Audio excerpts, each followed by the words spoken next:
Welcome back to the Amanda Seals Show. It's Amanda Seals here, and it is time for us to take y'all back into time for another edition of Why You Bringing Up O-ish. We've got Ernest Krim, our favorite internet historian and educator. Shout out to the whole Chicago. Ernest will be joining us to tell us about Oswald Dorsey. Oh, the Osborne Dorsey, Amanda. Osborne Dorsey. Osborne I'm sorry. Dorsey. See, y'all. I don't know everything. That's why we got to bring folks in that can teach us. But it's like you said, you learned it in real time. So that's what it is. So look, y'all. First off, thanks for having me again. So if you've walked through a door today, you can thank this black man named Osborne Dorsey, who invented the doorknob. Yes. I think a lot of folks probably would assume this is a recent, you would assume, that the doorknob has been around for a long time, when in fact it hasn't. See, it used to be that people would lock doors with like latches and, leather straps actually, and they would put like that wooden, like kind of a plank down to lock it.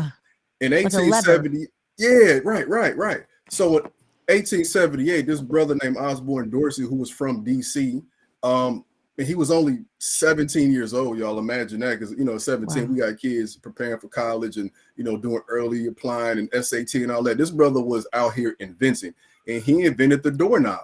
And here's what's interesting about this from my perspective.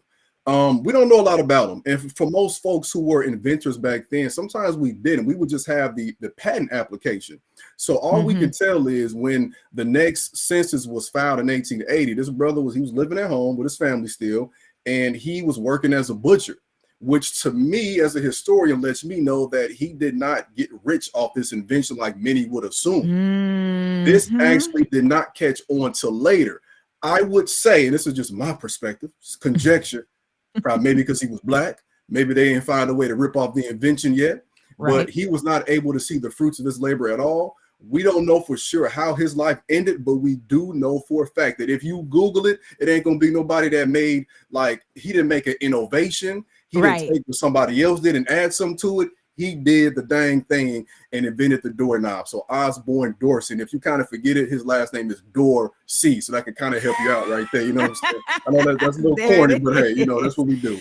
We appreciate that kind of corn over here. All right. That's finger looking good. All right. Osborne Dorsey, my lawyer has actually been working on a book for quite some time now about just intellectual property and how there were so many attempts to steal Black people's intellectual property over the course of time, not just during slavery, but even up till now. I mean, remember, even Lonnie Smith, I think his name is, who created the Super Soaker, he had to fight for his intellectual property with the Super Soaker to get his bread. And, unfortunately, Osborne Dorsey didn't get to do that, but we're still turning his legacy every day.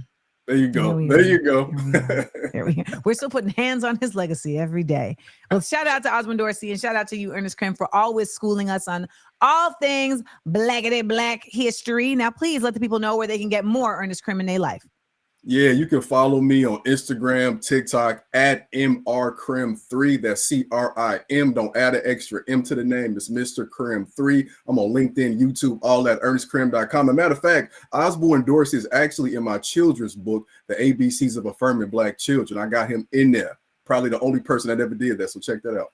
There you go. Innovation about innovators. We love it, Ernest. Can't wait to have you back on the show. Thank you once again for always informing us. Thank you.